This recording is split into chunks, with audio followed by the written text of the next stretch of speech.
Hi friends, welcome to Tastytastysamayal. இன்றைக்கி நம்ம சேனலில் நெத்திலி மீன் குழம்பு எப்படி வைக்கிறதுன்னு பார்க்கலாம். என்னடா இவன் நெத்திலி மீன் குழம்புன்னு சொல்கிறாளே, நெத்திலி மீன் குழம்புன்னா நார்மல் மீன் குழம்பு மாதிரி தான் நினைக்கிறீங்களா? கண்டிப்பாக கிடையாதுங்க. இது டிஃப்ரெண்ட்டான ஸ்டைலில் பண்ணியிருக்கேன். அது என்னன்னு தெரிஞ்சுக்க வீடியோவை லாஸ்ட் வரைக்கும் ஸ்கிப் பண்ணாமல் பாருங்கள். தேவையான இன்க்ரீடியன்ட்ஸ் என்னென்னு பார்த்துடலாங்க. நல்லா க்ளீன் பண்ணி வாஷ் பண்ணி எடுத்து வச்சுருக்கேன் நெத்திலி மீன். இது தலையோடு தான் போட போகிறேன். குழம்புக்கு நீங்கள் மீன் தலையோடு போட்டிங்கன்னா தான் டேஸ்ட் நல்லாயிருக்கும். 3 வெங்காயம், மீடியம் சைஸ் வெங்காயம் ரஃபாக சாப் பண்ணி எடுத்துக்கோங்க. 4 மீடியம் சைஸ் தக்காளி சாப் பண்ணி எடுத்துருக்கேன். ஒரு துண்டு இஞ்சி, 5லேருந்து 6 பல் பூண்டு, கொஞ்சம் கருவேப்பிலை. இந்த அளவு பார்த்திங்கன்னா 1/2 கிலோ மீனுக்கான அளவு, அதாவது 4 பேர் சாப்பிட்லாம். அந்த அளவுக்கு தான் நான் இன்றைக்கி சொல்லியிருக்கேன். உங்கள் காரத்துக்கு தகுந்த அளவுக்கு குழம்பு மிளகாய்த்தூள், மஞ்சள்தூள் தேவையான அளவு, உப்பு, சின்ன எலுமிச்சப்பழ சைஸ் அளவுக்கு புளி எடுத்துக்கோங்க.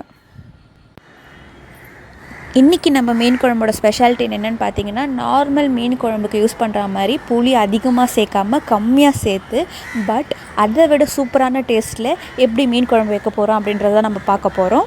ஸோ வீடியோவை ஸ்கிப் பண்ணாமல் கடைசி வரைக்கும் பாருங்கள். அடுத்தது பார்த்திங்கன்னா, தாளிக்க கடுகு, சீரகம், வெந்தயம் எடுத்து வச்சுருக்கேன். பொடியாக நறுக்கின சின்ன வெங்காயம் ஒரு 10 எடுத்துக்கோங்க. 2 பச்சை மிளகாய். அதில் நம்ம மீன் குழம்புக்கு ஒரு பேஸ்ட் ரெடி பண்ணிக்கலாம். அந்த பேஸ்ட்டுக்கு தேவையான பொருட்கள் என்னென்னு பார்த்தீங்கன்னா, நான் ஆல்ரெடி சொன்ன மாதிரி 3 மீடியம் சைஸ் வெங்காயம் சாப் பண்ணது, 4 தக்காளி, ஒரு துண்டு இஞ்சி, 5லேருந்து 6 பல் பூண்டு, கொஞ்சம் கருவேப்பிலை. இது எல்லாத்தையும் ஒரு மிக்சர் ஜாரில் போட்டு நல்லா ஃபைன் பேஸ்ட்டாக கிரைண்ட் பண்ணி எடுத்துக்கலாம்.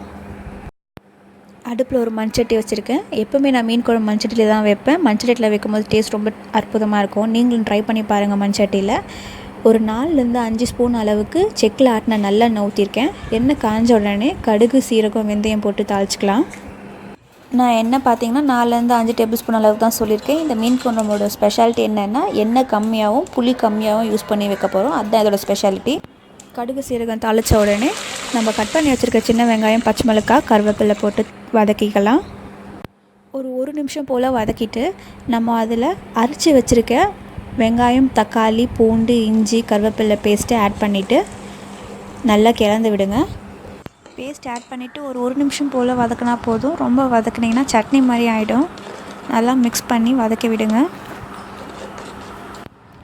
1 நிமிஷம் போல் வதக்கிட்டு அடுத்ததான் நம்ம இதில் மிளகாய்த்தூள் ஆட் பண்ண போகிறோம். குழம்பு மிளகாய்த்தூள் ஆட் பண்ணுறேன். நான் 6லேருந்து 7 ஸ்பூன் அளவுக்கு குழம்பு மிளகாய்த்தூள் ஆட் பண்ணிக்கோங்க. இது பார்த்திங்கன்னா நான் வீட்டில் அரைச்ச மிளகாய்த்தூள் குழம்புக்காக. உங்களோட மிளகாய்த்தூள் காரத்துக்கு ஏற்ற மாதிரி நீங்கள் கூடுதலாவோ கம்மியாகவோ ஆட் பண்ணிக்கோங்க. இப்போ இது கூடவே குழம்புக்கு தேவையான அளவுக்கு கல்லுப்பு ஆட் பண்ணுறேன். கூடவே 1/4 டீஸ்பூன் அளவுக்கு மஞ்சள்தூள் ஆட் பண்ணிக்கோங்க. இது எல்லாமே சேர்த்து நல்லா மிக்ஸ் பண்ணி விடுங்க. ஒரு 2 செகண்ட்ஸ் போல் நல்லா வதக்கி விடுங்க. மசாலாலாம் நல்லா வேகிற அளவுக்கு நல்லா வதக்கிட்டு கரைச்சி வச்சுருக்க புளி தண்ணி ஆட் பண்ணிவிடுங்க. ஒரு கிளறிட்டு தட்டு போட்டு மூடி சிம்மில் வச்சு ஒரு 10 மினிட்ஸ்க்கு அளவுக்கு கொதிக்க விடுங்க. 10 மினிட்ஸ் ஆகிடுச்சு. லிட் ஓப்பன் பண்ணியாச்சு. பாருங்கள் மேலே எண்ணெய் எப்படி நல்லா கக்கி வந்திருக்குன்னு சொல்லிட்டு.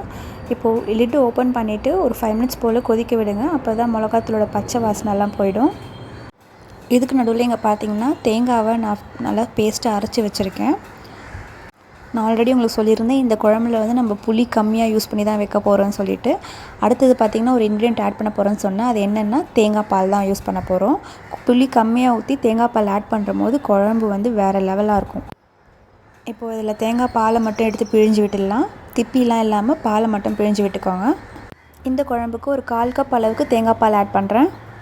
தேங்காய் பால் ஆட் பண்ணிவிட்டு லேசாக கொதி வந்த உடனே நம்ம வாஷ் பண்ணி வச்சுருக்க மீன் போட்டுடலாம்.